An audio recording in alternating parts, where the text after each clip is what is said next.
This meeting is being recorded.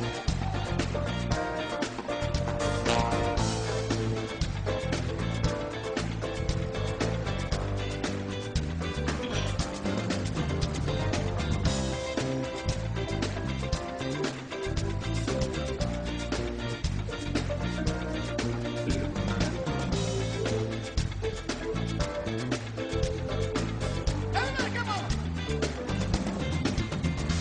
Now it didn't make much sense. Let's see again. Anyone who took offense at a radio celebration. Audience of mine, that there ought to be a crime that we should set aside to show just how much we love you. And I'm sure you agree. It must be on behalf of one party. The day you came to me, happy birthday to yourself. Happy birthday to you. Happy birthday to you. Happy birthday to you. Happy birthday. Never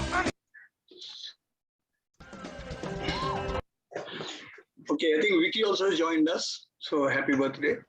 Hey, Thank Vicky. you. Thank you, everyone. Thank you. Thank you. Happy birthday. Happy birthday, everybody. Thank you, everybody. Okay, now comes to the next book, which again went into poll, and but this time we had a clear choice of South Africa from all the geographies. So we are going to go to South Africa this time, and we'll be reading The Strange Alchemy of Life and Law by Aldous Sachs. I think on the occasion of the first African American justice of the US Supreme Court, that's a good topic to get into. This was quite a breakthrough. Quite a breakthrough. Yes. But I thought there was another lady who is very old, and I thought she was also Afro-American. Yep. Well, There were three of them. Three or four. Then how There is was this one from South Carolina. How is this one the first one then?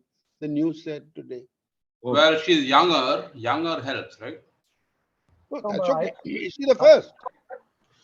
Yeah, no. Yes, she's the first black lady. Yes. Yeah. Well, Well, that's what they're saying. I think the vote was 53-47. Uh, Which is also telling. I think the question was whether she's the first black lady justice of the Supreme Court. I think the answer is yes. She is the Yes. first. Yes. The answer I think is yes. that's what the press talked about for the last 1 month. Yeah. Absolutely. Yeah. There were three nominees. There were two other nominees. So that's what Mhm. you're saying. Two other contenders, yes.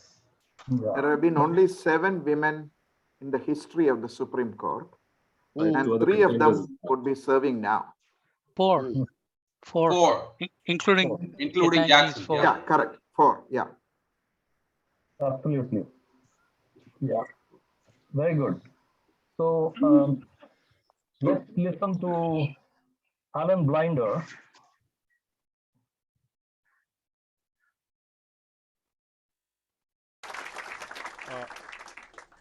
Thank you very much, David. It's a pleasure to be here at Washington's greatest bookstore. You know, I live near New York, and there's no agreement about what the greatest bookstore is in New York, but in Washington there's very clear agreement, and this is it. I sort of feel badly people aren't shopping and buying books right now, but hopefully that will happen after. David suggested that I start as most authors do, and it's a sensible place to start.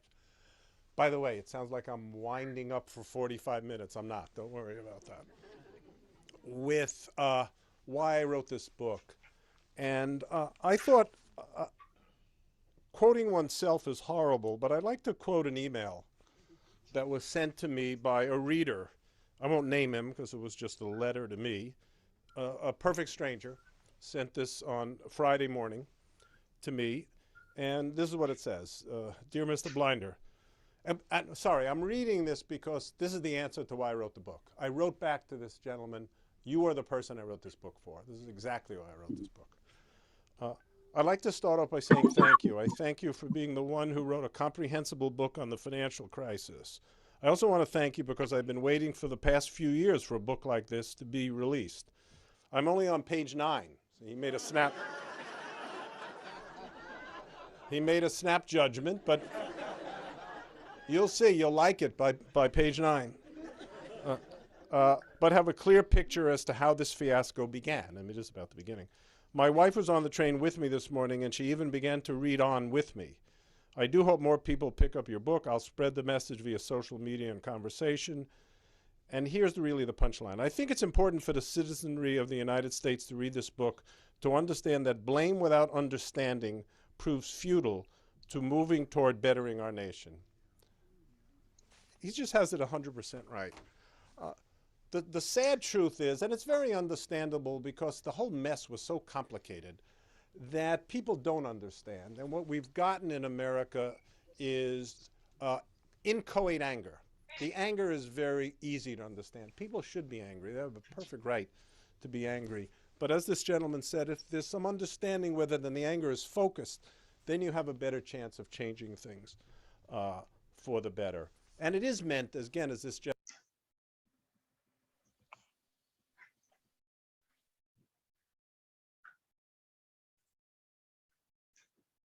Yeah. And he goes on. I think this will share so that you can go through his entire talk. Yeah, I think he spoke for about 10 minutes, and it's quite an enjoyable talk, which we can all listen to later.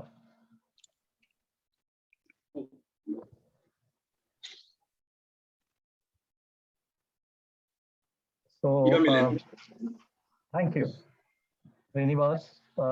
That was a good start.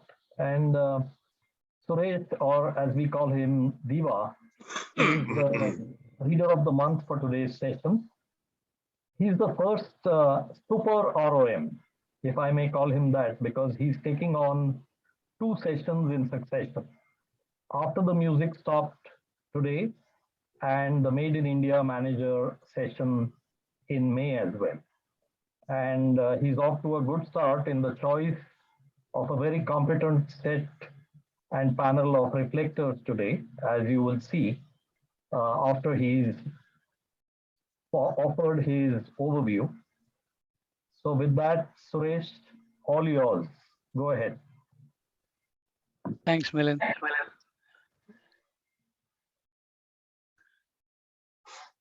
So, you know, the title of the book is really borrowed from a quote from Chuck Prince, who is the CEO of Citigroup for about 4 or 5 years during the mid 2000s. So the quote is, when the music stops, things will be complicated, and he was referring to liquidity there. But as long as the music is playing, you've got to get up and dance. We are still dancing. Now, incidentally, Chuck Prince, I used to work at Citigroup for about a couple of years, and Chuck Prince was the CEO at that time. He's not a banker by any means. He's more of a personal lawyer to Sandy Weill. So he got the job as a favor from Sandy Weill to, for his loyalty. So he had no idea about banking at all. Anyway, that's about Chuck.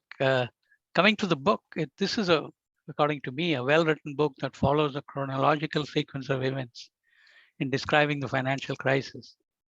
Blinder has an easygoing style of writing and prefaces each chapter with a humorous quote. He quotes Yogi Berra in one instance where he says, "You've got to be very careful if you don't know where you're going, because you might not get there." Even a cursory reading of the book makes it obvious that Blinder is a liberal Democrat. Perhaps he could have given some space to discuss other perspectives. The narration also brings out the inextricable link between macroeconomics and politics, and describes the agonizing process of getting a bill passed in Congress. Go to the next page.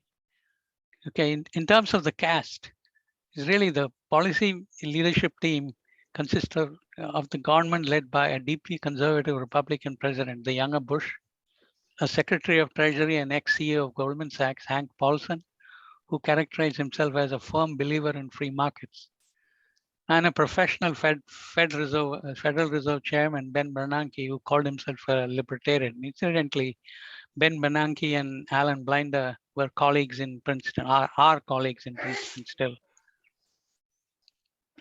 So the book describes and explains how the crisis developed and unfolded, and then dwells on the policy responses. The book also tries to unravel the essential paradox of the entire episode, that under-regulated markets ran badly off the tracks and the government rushed in to save the day, yet the government emerged as a villain. The central questions that the author focuses on: how did we get into this mess, and how did we get out of it? Where did the policymakers shine and where did they err? In terms of the leadership, in terms of the lead up to the recession, the economy looked in decent shape on the eve of the crisis, but there were hints of trouble. House prices were falling, the home building industry was dying, the employment growth was meager over the last half of 2007. American businesses and households saddled themselves with huge debts that were hard to repay. But the housing collapse alone could never have caused a recession so large. There were other key weaknesses in the economy that were present and which contributed mightily to the ensuing financial mess. One was the inflated asset prices, the housing and bond bubbles, excessive leverage, lax financial regulation, disgraceful banking practices in the subprime and other mortgage lending markets, unregulated securities and derivatives that were built on these bad mortgages, which is really the securitization of all the bonds. The abysmal performance of the statistical rating agencies such as S&Ps and Moody's and Fitch. The perverse compensation system that created powerful incentives to go for broke. So it was more like heads I win a lot, tails I lose a little. In fact, I think our A team of reflectors will go into all these details in much more detail.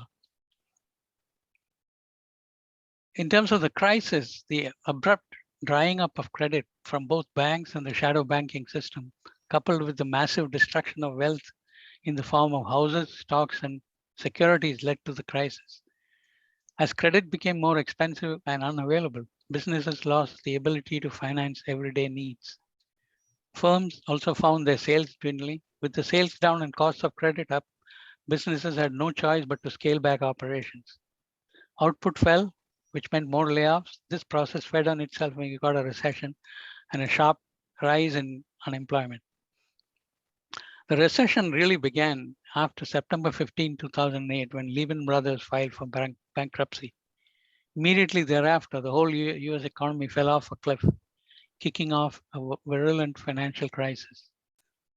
Total employment peaked in January 2008 and then fell for a shocking 25 consecutive months. Employment crashed in 2008 and 2009 and then barely crept back up in 2010 and 11. By August 2012, the total employment was back only to the May 2005 levels, which means that for a period of 7 years, there is no net job growth. Real GDP declined in 5 of the 6 quarters in 2008, 09, and 09, including a losing streak of 4 straight quarters. The response was that the US government mobilized enormous resources to alleviate the financial distress, expanded the social safety net, and enacted large-scale fiscal stimulus. The Fed dropped interest rates and created incredible amounts of liquidity, expanded its own balance sheet by making loans, purchasing assets, and issuing guarantees, the likes of which it had never done before. And it worked. The US had avoided a complete meltdown. Go to the next page. But there was a lot of damage that was done, a host of financial manipulations that ordinary people neither understood nor played no part in, cost millions of them from their livelihoods and their homes, bankrupted many businesses, destroyed trillions of dollars of wealth, brought the once mighty US economy to its knees, and left all levels of government gasping for tax revenue and taxpayers extremely displeased by what the government did in response, the large costs that they had to bear, and the anxiety about the future. The notable failures in this crisis included such venerable firms such as Bear Stearns, Lehman Brothers, Merrill Lynch, Fannie Mae, Freddie Mac, Wachovia, Washington Mutual, known as WAMO, just to name a few big companies. Let's go to the next page, please. Next. Oh, this is the last slide. Sorry. Yeah, but I can't see it. No, this is the last. No, there's one more actually. Anyway, it doesn't matter. Oh, no, I think I must have missed it. So can you? Yeah, never mind. Yeah. No, it's okay. I just wanted to conclude with a personal note. I remember September 15, 2008, when the recession started, when Lehman Brothers filed for bankruptcy, very vividly. It was a Monday, and I happened to work at Avon, which was in the next building to Lehman Brothers. And usually my routine was I get out of the subway, go to the Starbucks that is opposite Lehman Brothers, get myself a coffee, and go to my workplace. That day, usually there's not much of a crowd at Starbucks to get coffee, but that day it was packed. September 15th, 2008, absolutely packed. So I went in, stood in line. There were about 10 people in line. Most of them were just hanging around, talking to each other. They were all Lehman employees. They were talking. But when I was standing in line, a couple of guys accosted me and gave me their business cards. These were headhunters. They knew that Lehman Brothers are there out of job. They're looking for jobs. So this is a nice way to cash in. I really remember that. And this one more note, but in the whole crisis, the Bear Stearns was, did not go into liquidation, but they saved it. The Federal Reserve and the Treasury saved it. However, Lehman Brothers went into bankruptcy, and they didn't backstop Lehman Brothers, essentially stating moral hazard, where was the moral hazard when they talked about Bear Stearns? The reason for that is Hank Paulson did not get along well with the CEO of Lehman Brothers, which is a guy called Dick Fuld. So that's all I have to say. Yeah, I mean, it was personal. The Lehman guy had rubbed everyone the wrong way in the previous crisis. Yeah. Apart from the fact that he took a 50-to-1 leverage. Yeah. Thank you so much, Suresh. That was a good overview of the book, and that sets the stage for our reflectors. And let's begin with Abhijit, reflecting on the section in the book called, understandably, Finance Goes Mad. So go ahead, Stan. Yeah, thanks. Can you guys hear me? Yes. Okay, so next page, please. Right, so I think I just, how much time do I have? 5 minutes? You have 5 minutes. Okay, thank you. So as, just putting my stopwatch on here. So as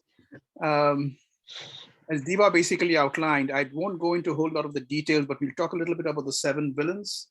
So there has been essentially inflated housing prices, and there's a chart hopefully that I can show to you guys, is that there's been 100% increase in housing pricing from 2012 to date. So the fact that the housing prices went up then and it's gone up even further right now, and we are still not in a housing bubble. I mean, it's very hard to say what and when housing prices cause a bubble versus when doesn't, right? So one of the things about this book is that it outlines all the villains and basically does the cause effect analysis, but it's very hard to come up with policy prescriptions. And in fact, the Fed did come up with policy prescriptions later on down the road, which led to all the Dodd-Frank Act and this act and too big to fail and the stress tests and all that the banks had to do. The other thing is about the leverage, right? So basically, if you have a 40-to-1 leverage, a mere 2.5% change in the value of your assets will completely wipe your capital out, right? The other thing was the slipshod and negligent financial regulations. there were extremely permissive attitudes towards subprime lending. So subprime lenders, essentially anybody who's basically 600 and below in terms of what they call the Fair Isaac score or the FICO score.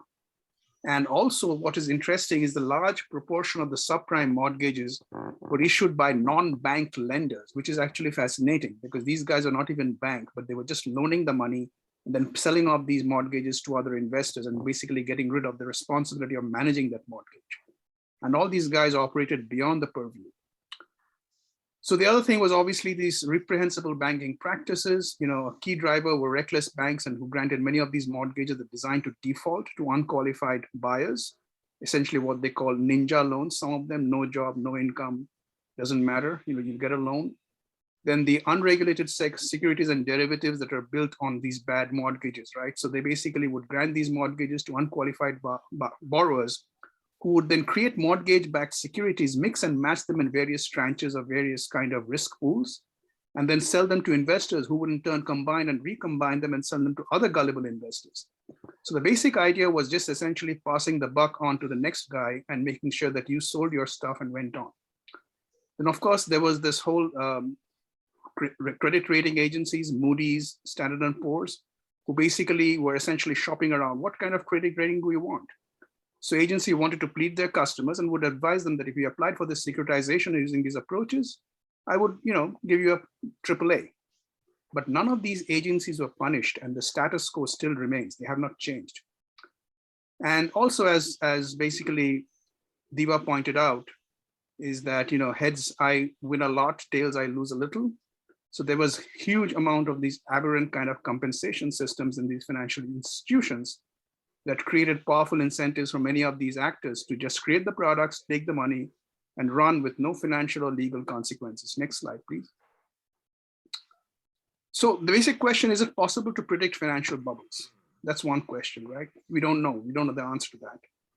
So the creation of complex structured investment vehicles, etc., other off-balance sheets outside the regulatory system went on unimpeded. In fact, right now you may be knowing that in the US there is something called SPACs, and SPACs are also one of those kind of stuff that is essentially off-balance kind of investment vehicles.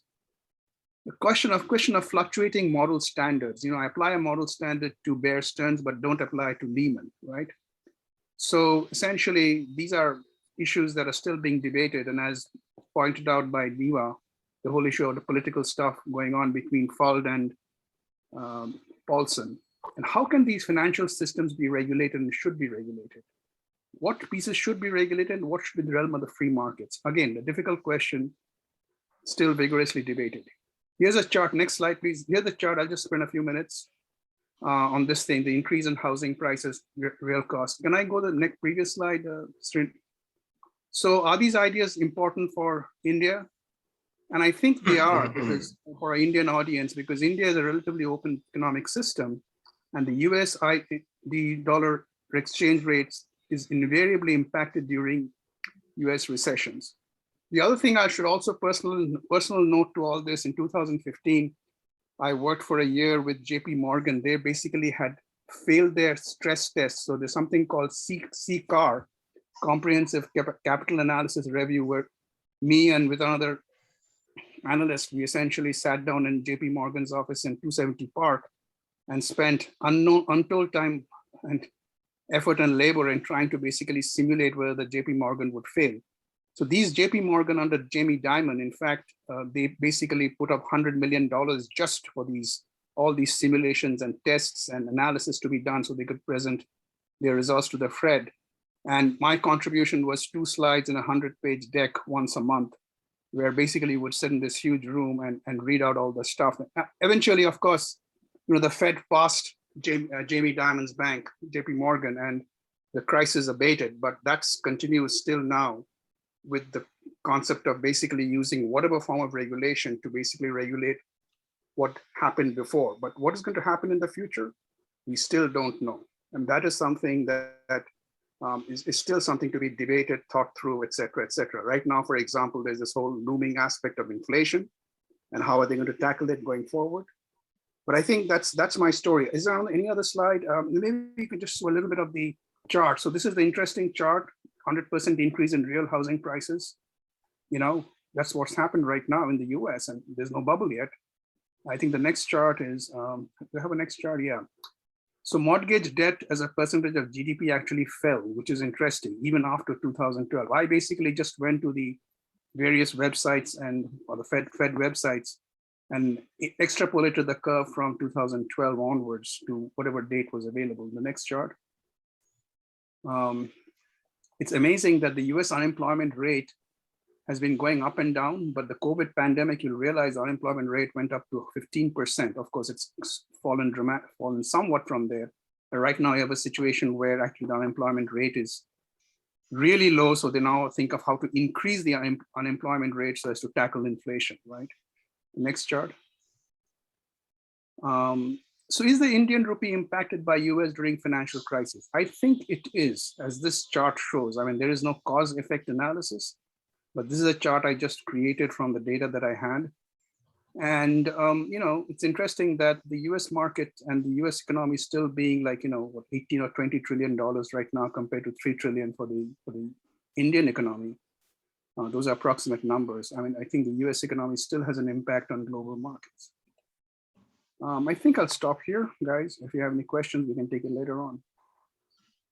Thank you so much, Span. I'm particularly glad you pointed out this sort of international connection, because Alan Blinder doesn't talk about the repercussions of the financial crisis for Europe and for the rest of the world, but that is really the cost a lot of other countries paid thanks to this financial crisis. So to all the rubble that these bubbles that began in the United States left behind, we have to pick up whatever we can. And therefore, Nidhi will take up that task of talking about how to pick up the pieces. And that's the title of the section of the book that she will be reflecting on. Go ahead, Nidhi.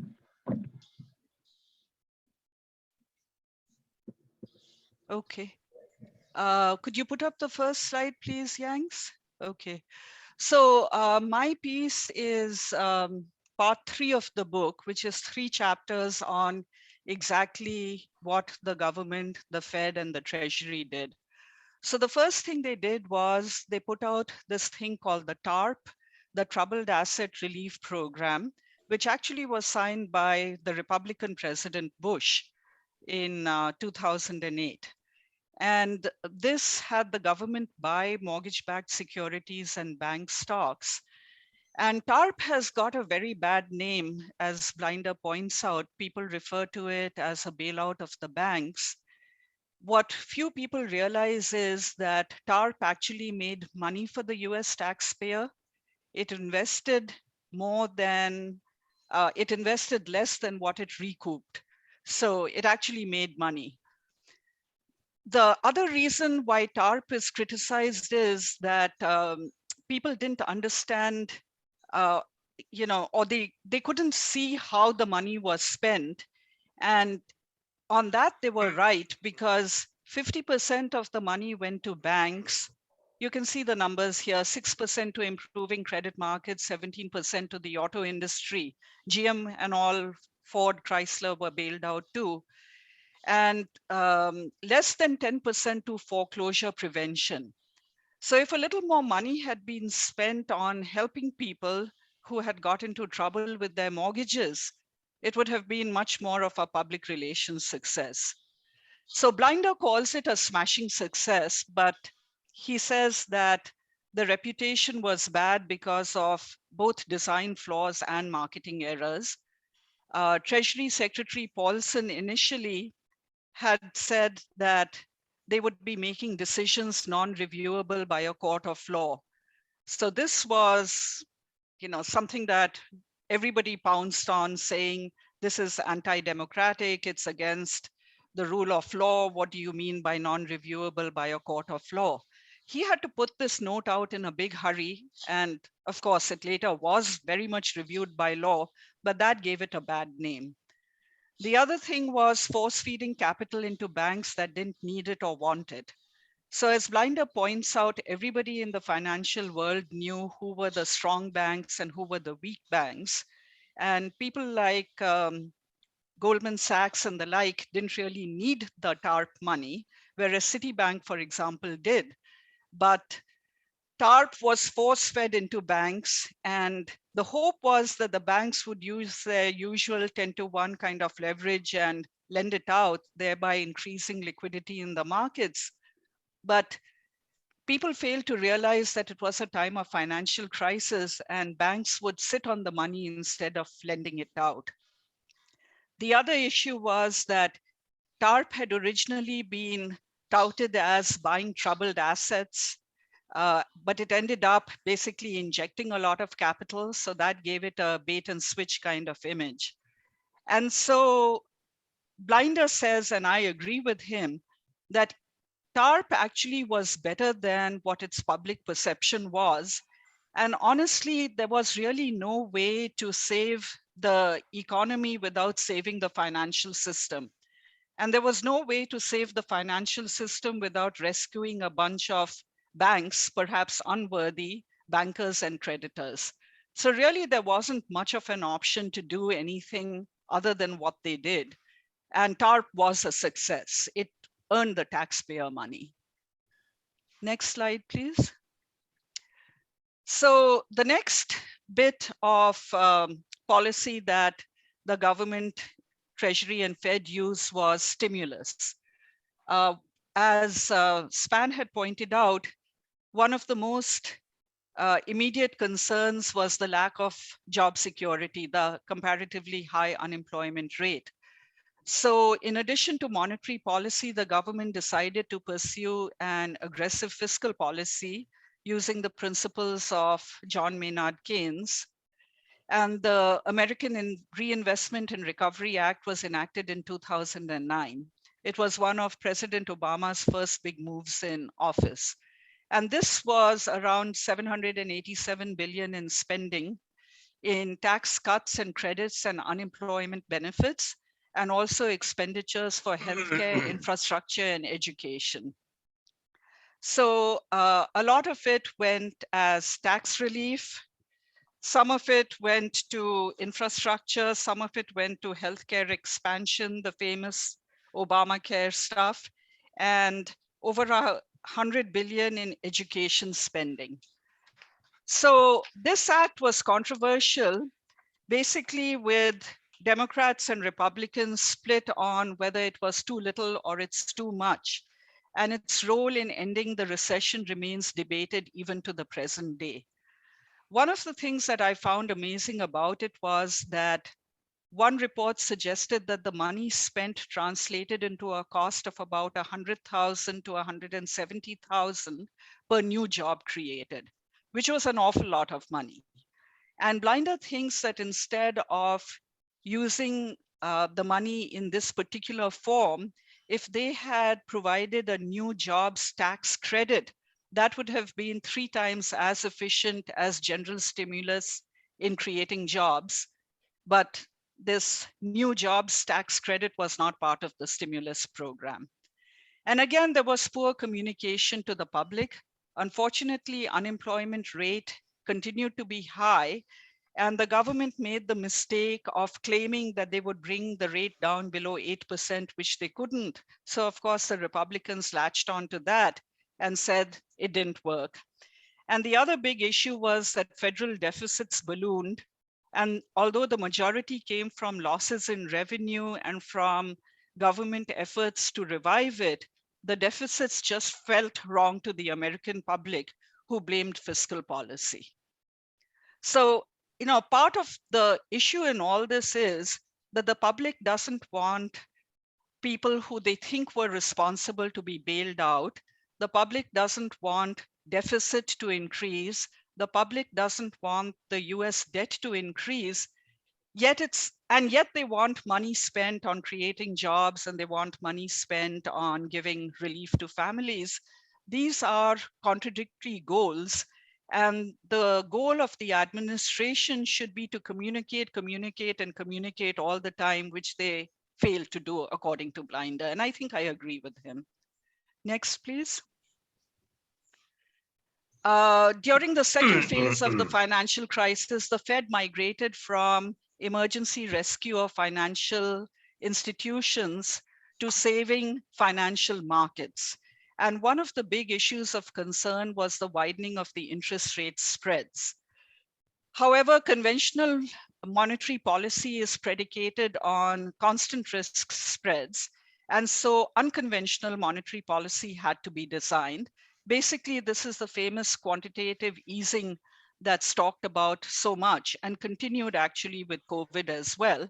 And the Fed was always very circumspect in its public utterances, and the Fed has become a lot more commitment prone now when it makes its public utterances.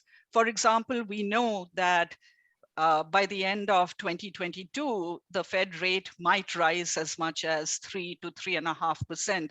The Fed formally did not make such clear-cut kind of statements. And most research shows that the Fed did increase in lowering long-term interest rates through quantitative easing. And another positive effect was the stress tests of 19 major financial institutions, which showed to the public that banks would survive. But there are some criticisms of quantitative easing as an economic tool. It can cause unpredictability and inflation. It can lower the value of the dollar. To Span's point, it can affect the exports of other countries and the exports of the US. It can increase income and wealth inequality, which actually has been increasing steadily over time in the US, negatively impact pensions and savings. This actually was one of the reasons, though there hadn't been quantitative easing in the past, definitely pensions and savings were steadily eroding, and they were among the biggest investors in the mortgage-backed securities. So they had lost a lot of money during the financial crisis. And developing markets criticized quantitative easing, saying that it basically amounts to protectionism and devaluation of the dollar. So the fact is that all these rounds of quantitative easing have changed both the composition and the size of the Fed's balance sheet. And they've increased the size of the federal debt hugely in the US. So it's ballooned from 8.6 billion or 61% of GDP in 2006 to 82% of GDP in 2009 and 124% of GDP in 2021. We have no idea what the long-term impact of this huge increase in the debt is going to be. Nidhi, can you another minute? Okay, yes, good. I'm almost done. So net, after reading these chapters, Blinder, of course, writes very clearly and very convincingly, but I still felt that the Fed and the Treasury took heroic and innovative measures that stemmed the crisis. However, we don't know what the long-term effect of these policies is going to be. So currently, inflation is very high. The Fed is stepping back and reducing its balance sheet. Interest rates are rising. Whether this is a function of the quantitative easing of the recession, quantitative easing of COVID, we don't really know. So maybe there were better policies. I read a lot of criticism of the Fed's policies, but we have to remember that all this was being done in real time as the crisis unfolded. People were making decisions literally by the seat of their pants based on their knowledge of the situation on the ground. I feel we would have been far worse off had the Fed done nothing, which is what a lot of politicians from the right advocate, and let laissez-faire run its course. Thank you. That's it for me. Yeah, that's a nice perspective on both the TARP as well as quantitative easing in particular.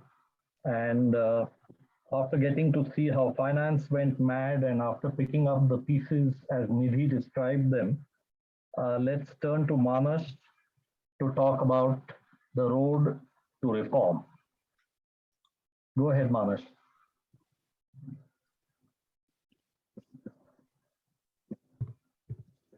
Myself. Okay, there we go. All right. Could we? All right. I just realized I started my review with an incomplete sentence, so I better finish it. So, while I believe, Blinder has done a real good job capturing issues and the root causes, I also believe it's time for a sequel and an addendum. And I think Span raised a very good point about housing and Nidhi as well. In terms of where we are going and what are some of the long-term implications. I did also realize that, reading chapter 9 on interest spreads is really essential to understanding part 4, and I would really kind of include the interest spread as part of part 4. But anyway, I think Nidhi, thank you for that great review of the interest rate spread. So what can a government do in a crisis, right?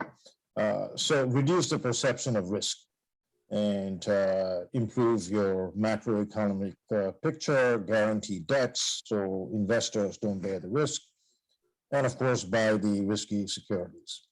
And the US government, by and large, was very successful at reducing the excessive spreads.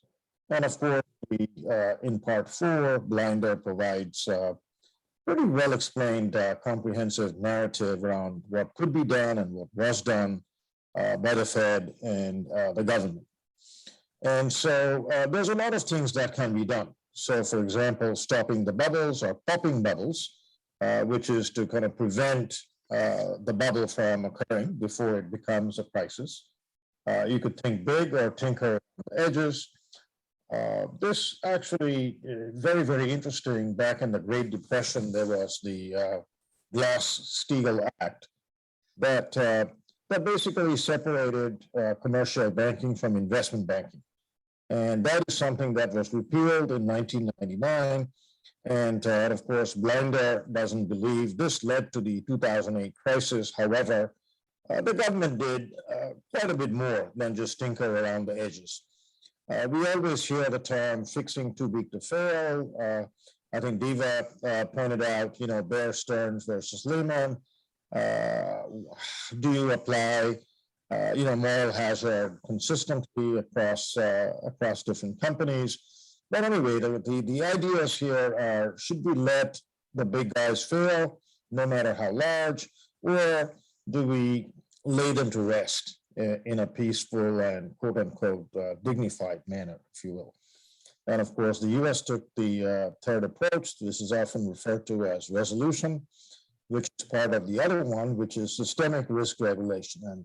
And Stan talked about CCAR and spending the time at JP Morgan. And of course, monitoring systemic risk, recognizing risk early, not really easy to do. Although we have a lot of regulations with CECL for the smaller banks, CCAR, stress testing, reverse stress testing, and all of that. Higher capital liquidity, yes, banks really raised the liquidity requirements, but then they hardly loaned out any money for some time. Proprietary trading and the Volcker rule, he argued that banks shouldn't gamble and do their own trading using depositors' money.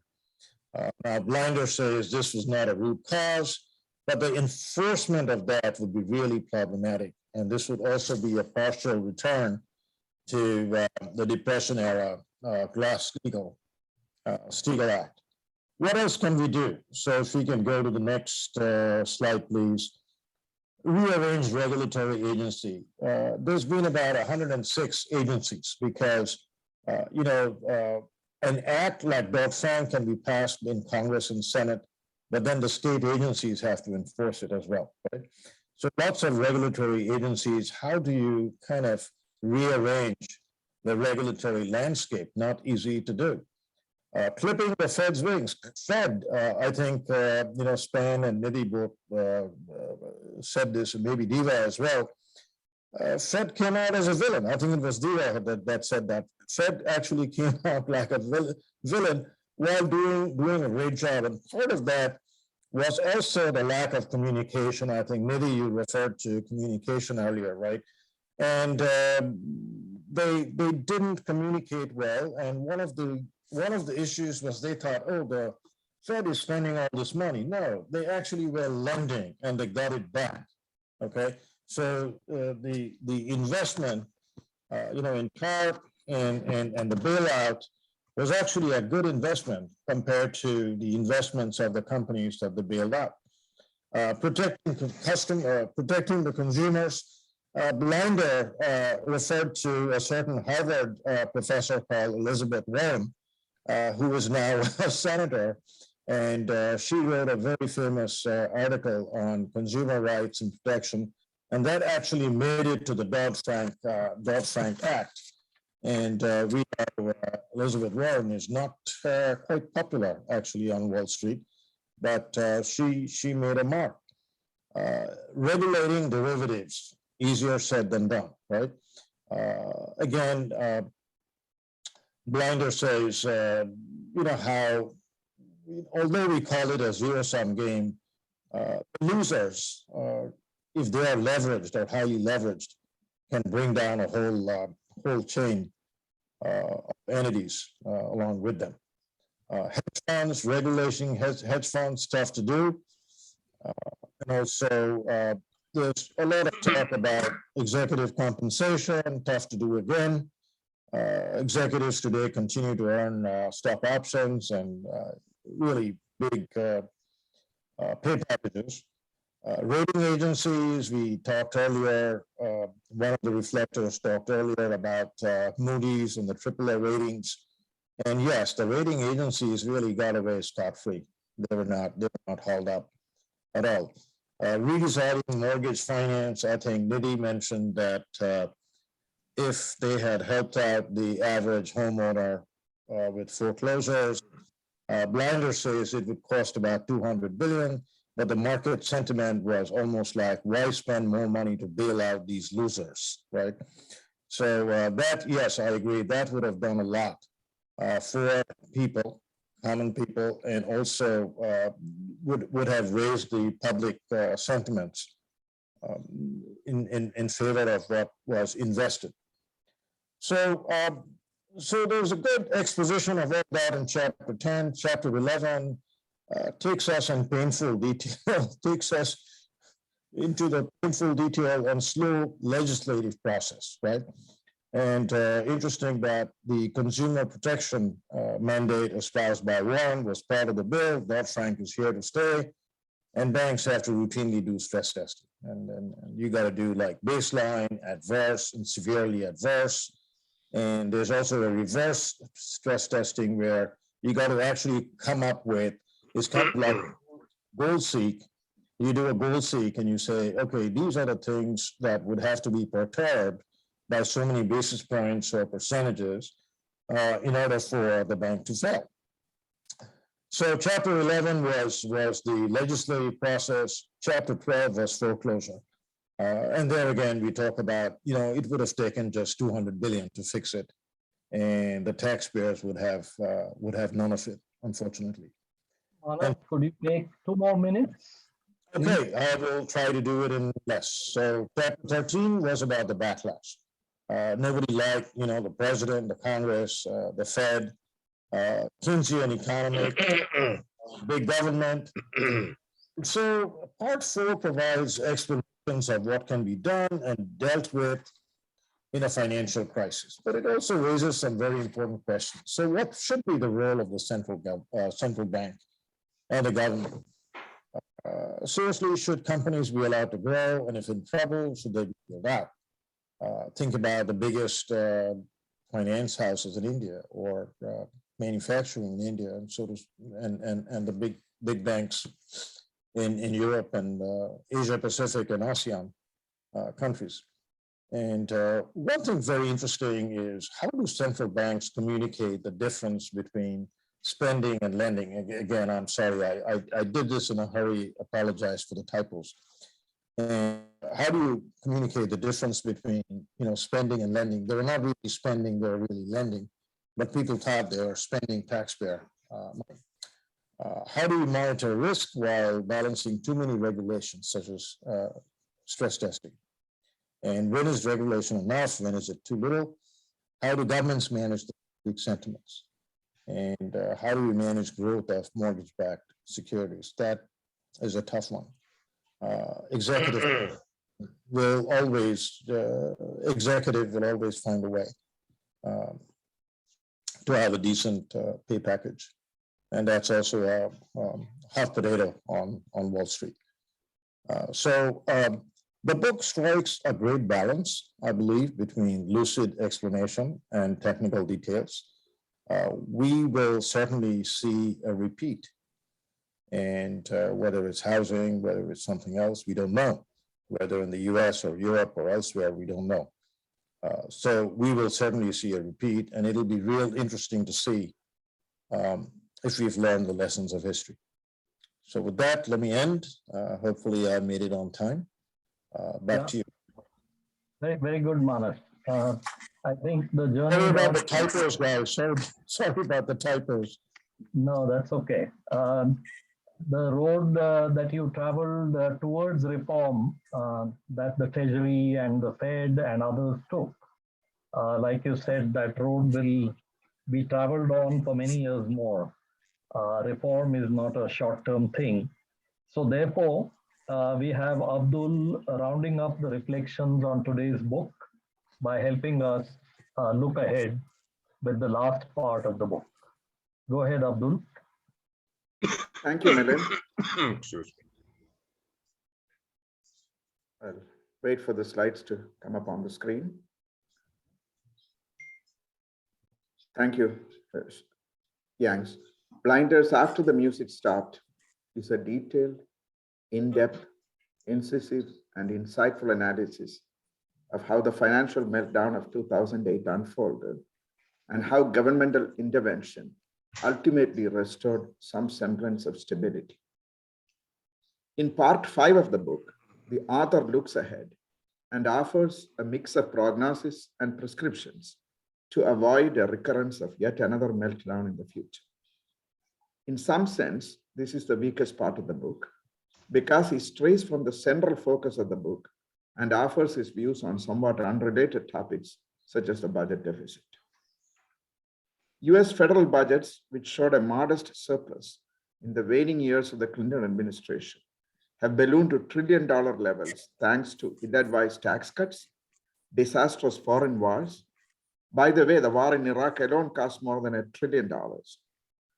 So these wars had no strategic or military purpose, and the COVID crisis, and it does not look like it will ever come back to surplus in our lifetime.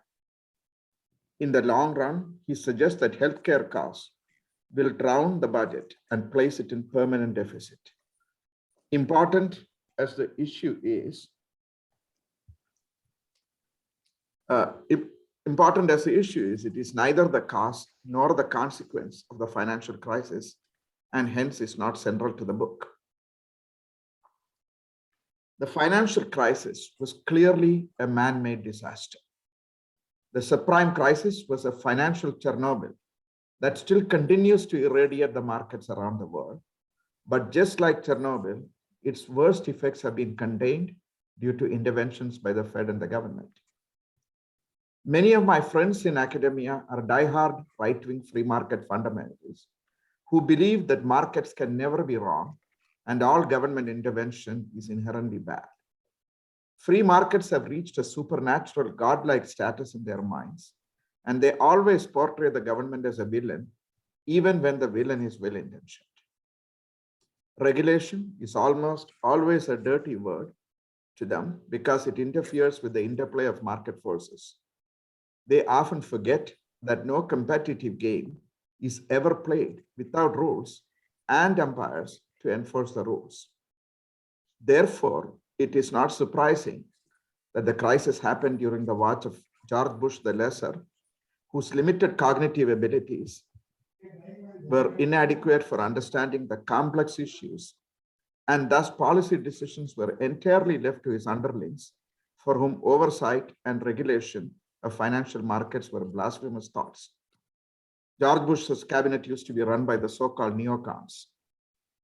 It's ironic that when the entire financial edifice of the country was falling apart, these free market fundamentalists had no qualms about running for support from the government.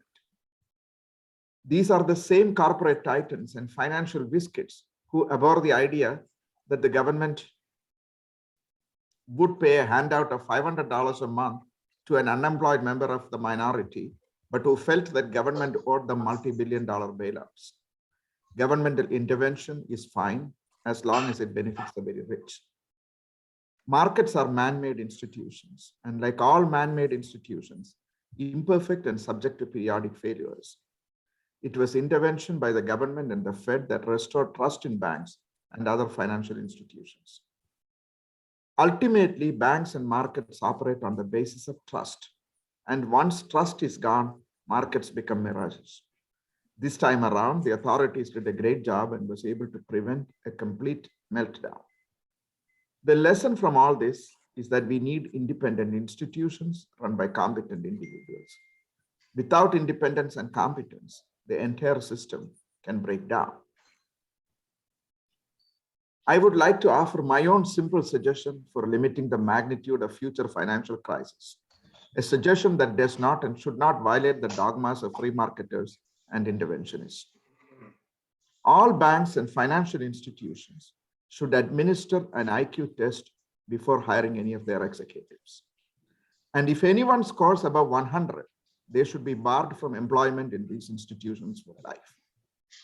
This was a crisis created not by dumb people, but very smart people who were trying to maximize their payoffs. Given their high intelligence and unsurpassed greed, they created financial instruments that became the vicious carriers of highly contagious risk. While thousands around the world lost their life savings and jobs, none of these individuals lost anything at all. What banking needs is dull, unimaginative, diligent individuals, not biscuits who can perform incredible feats of financial engineering. History shows that we have all short memories. Given our collective amnesia, free market fundamentalism and unrestrained greed, financial crises of immense proportions recur at least once in every generation. Bubbles form slowly, then accelerate their growth. Otherwise, rational individuals suspend disbelief, and then inevitably the bubble bursts. So while waiting for the next bubble, I would like to conclude quoting the last paragraph from Albert Camus' famous book, The Plague. And indeed, this is reflections of a journalist who was stuck in the city of Oran during the plague outbreak in Algeria. And indeed, as he listened to the cries of joy rising from the town, Rieu remembered that such joy is always imperate. He knew what those jubilant crowds did not know, but could have learned from books, that the plague bacillus never dies or disappears for good, that it can lie dormant for years and years in furniture and in linen chests. That it bides its time in bedrooms, cellars, trunks, and bookshelves, and that perhaps the day would come when for the bane and the enlightening of men, it would rouse up its rats again.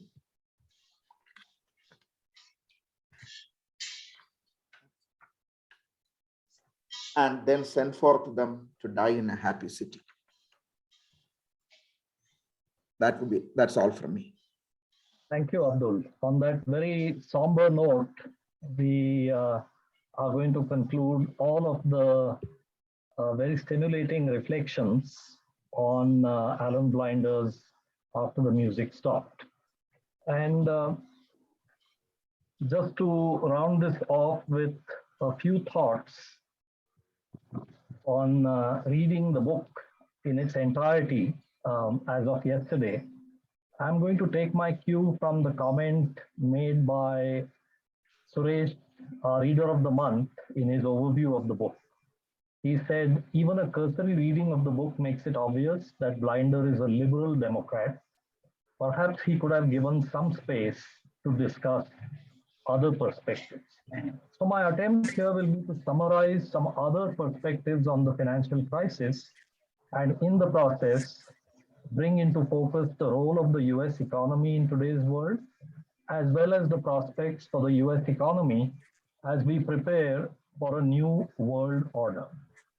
I'm going to call these two perspectives the R and R perspectives, after the first names of the authors who have triggered these thoughts. And I'll keep you guessing who these two authors R and R are. So the first perspective came a few years before Alan Blinder's book. And this one said 3 factors worth considering in tracing back the causes of the financial crisis were: 1, the widening income inequality in the US; 2, trade imbalances in the global economy arising out of historical trajectories followed by late developing countries; and 3, the clash between arm's length financial systems as present in the US and Britain and relationship-based financial systems as present in China and Japan. Let me quickly summarize these, providing just the broad strokes, and I can leave the detailed text for all of you in the archives on our website for later reading. In summary, the author asserts that the individual choices that collectively brought about the economic meltdown were rational responses to a flawed global financial order, in which the incentives to take on risk are incredibly out of step with the dangers those risks pose. He shows how inequalities in US incomes, education, and healthcare are putting all of us into deeper financial peril.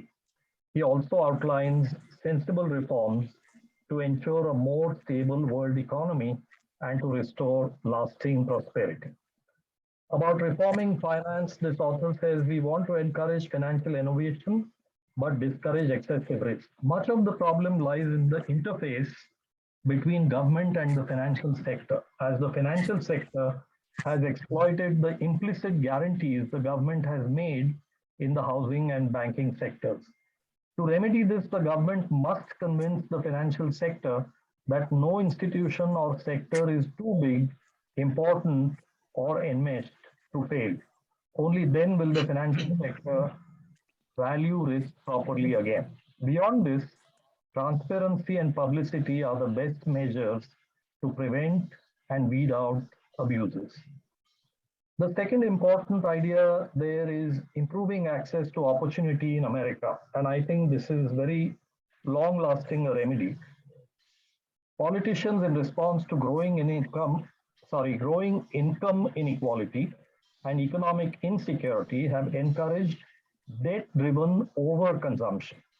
However, lax credit policies have only exacerbated excesses in the financial sector. The government needs to improve education and strengthen the social safety net. Americans need to improve their skills and develop their human capital. Government can and should help in this area. In particular, early schooling, job training, and college aid can help reduce inequality and improve opportunity. Universal healthcare, encouraging the portability of pension plans, and encouraging Americans to save more are reforms that will make for a less anxious and more productive workforce. These are reforms the government should undertake. However, the government must get its fiscal house in order too. In all likelihood, we will need to cut spending and raise taxes, particularly by adding a national sales tax in order to create a more just and prosperous society. So that's the first independent perspective. To develop the second perspective, which interestingly comes out of a book that has just been published in 2021, is a perspective from a hedge fund manager. Big cycles. You can see the broad canvas that he has chosen from 1750 to the recent times. All relevant factors in big cycles, when taken into account, result in this formation of the overall arc of the US economy in terms of its rise and eventual fall. And if you look carefully at this picture, you can see that the US was gaining in strength, and now the blue curve shows that it is on the decline, while the red curve shows the rapid rise in China's strength and power in recent times. Just a note here that the US dollar share of all central bank foreign currency reserves all over the globe fell from more than 70% in the late 90s to as low as just about 59% in the last quarter of 2020. And the US dollar has been replaced by the euro at about 20%, as well as the Canadian, Australian dollars, and the Chinese yuan at 9% of foreign currency reserves. So that's the major transition from the global dominance of the British pound to the US dollar right from 1945 onwards. Looking at great empires, picture 2 indicates that aggregate power indices for the US, the UK, Russia, and China since World War II have moved quite significantly. Russia rose relative to the US until 1980, much more powerful than China. After 1980, however, Russia began declining. China is in rapid ascent, and the US continues its gradual decline. The third picture is equally interesting. We did have one of the reflections refer to export and import. This one compares export-import for US versus China, showing accelerating Chinese surpluses and US deficits from 2000 to 2010, and then some narrowing of differences which recently picked up during the pandemic. These surpluses have given China big savings that make for great financial power. And these are in real US dollars, billions of them, with a 12-month moving average. Let's go to the next picture. This shows you how much the Republicans and the Democrats have diverged. And this is really concerning because American power will dwindle as a result of this divide. How conservative Republicans in the Senate and House and how liberal Democrats in the Senate and House have become relative to the past. They have become more extreme and their divergence has become larger than ever. Consequently, the lower picture shows that the percentage of votes along party lines for the average representative are the highest ever.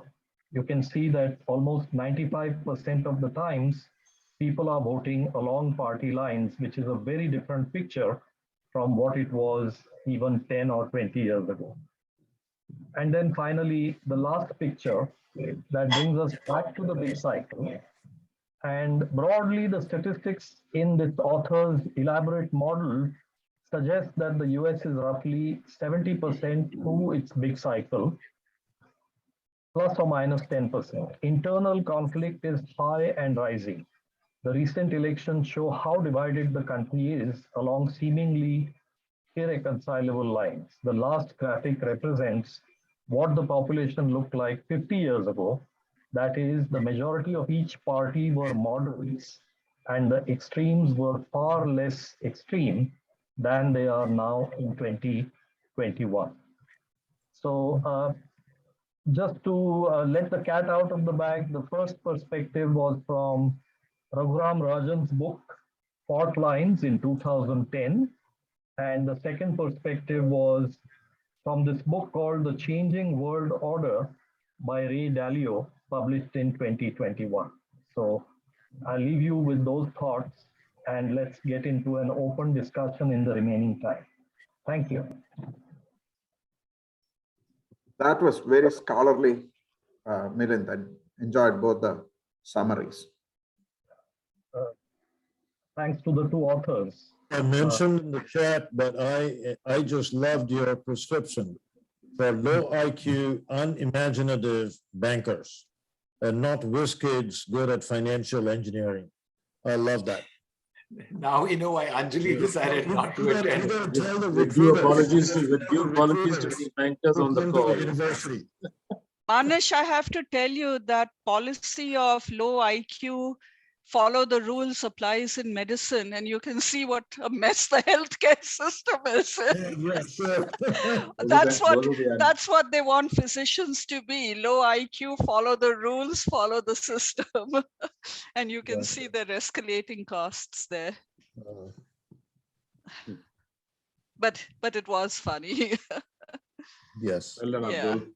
And I mean, actually, Abdul said it very nicely, but it's true. I think constant vigilance has to be there, because If I may people add, will always find a way to, it is like a virus or a bacteria that is under the surface. But constant vigilance by whom? But The people who are doing it will never the- be vigilant. People, they have to be monitoring. Well, I think things like the Compliance stress departments, test, yeah. I think things like the stress tests were a very practical and straightforward way. Don't bother with vigilance as in examining bank statements and this and that. Just But make everyone do the stress test. tests only give you what the reserve should be, capital reserve ratio. Yeah. But what about things like securitization? You know that the mortgage is bad, the CDS or CDO is bad, but yet you go and sell it. Yeah. But guys, nobody's talking about the rating agencies who seem to have got their scot free. I mean, they're the ones who should have been right there doing exactly what Agree. you're I mean, there's plenty of blame to people go are around. saying, but like, who's going to do the rating? Is the government going to do the rating? Or as long as you have the model where the people who are being rated pay for it, there'll always be a conflict. Correct. So they shouldn't be paying for it. Yeah. Neither So the actually, investor nor the seller. Yeah, Blinder suggests one thing. He says, just allocate by randomly so that people don't know who their rating agency is going to be, sort of the way court cases in some states, I think, are done. Where you don't know who's going to be sitting and reviewing who you are, so you can't influence if I may add, I've been working in the Big Four for many years now. One of the biggest issues in the amount of money that we spend on maintaining our independence and checks and balances that are there to maintain that independence, in spite of, forget the spectacular failures and so on. At least there is money being spent, invested on ensuring that any time that you do something, the trust factor is always maintained. You are responsible, you are accountable for maintaining that trust in anything that you undertake, starting from even accepting clients, accepting engagements. You cannot and should not be working with clients where there is an independence risk. If you're the auditor, there is no way that you can even touch something. And partners have been fired for having transgressed this line. Yeah.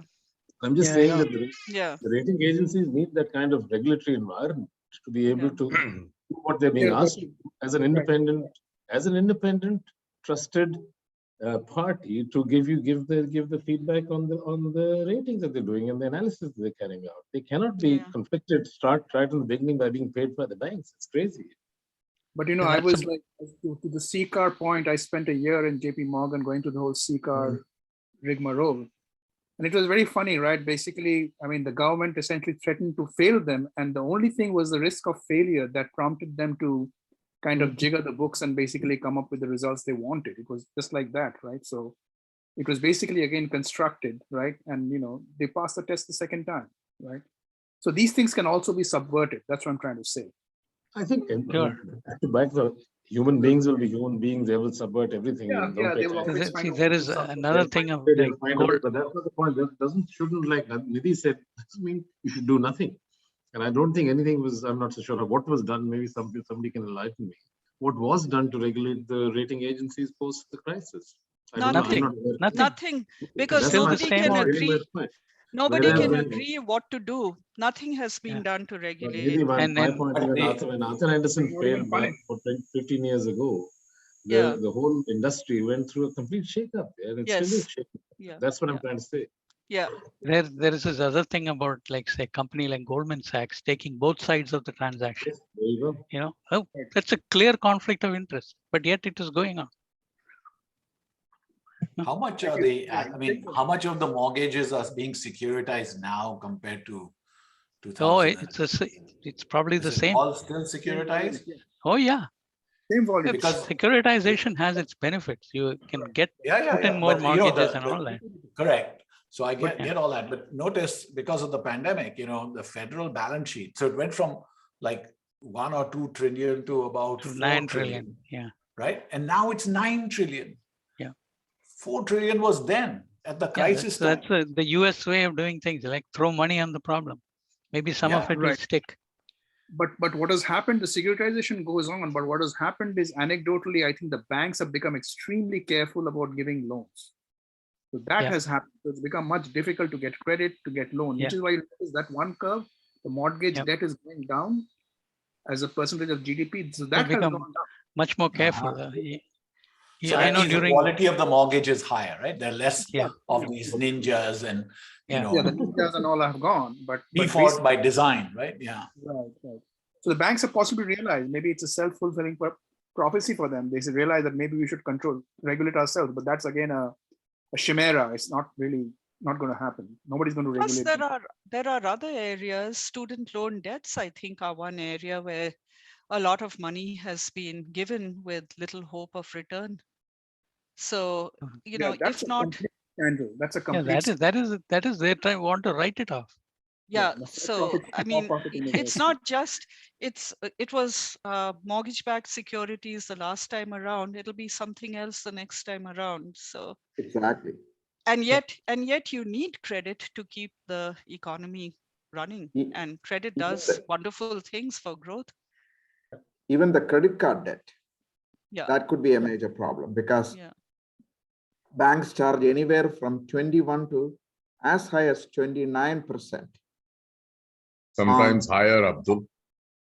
But remember, Abdul, credit card debts are unsecured debts, right? Yeah. Correct. So it's always higher interest rates. Yeah, higher interest rates. So because they're unsecured, the banks are extremely careful because the cost of collection can be very high. Now the new trend that is coming is that BNPL, buy now, pay later. Buy now, pay That is later. that's going to balloon into debts.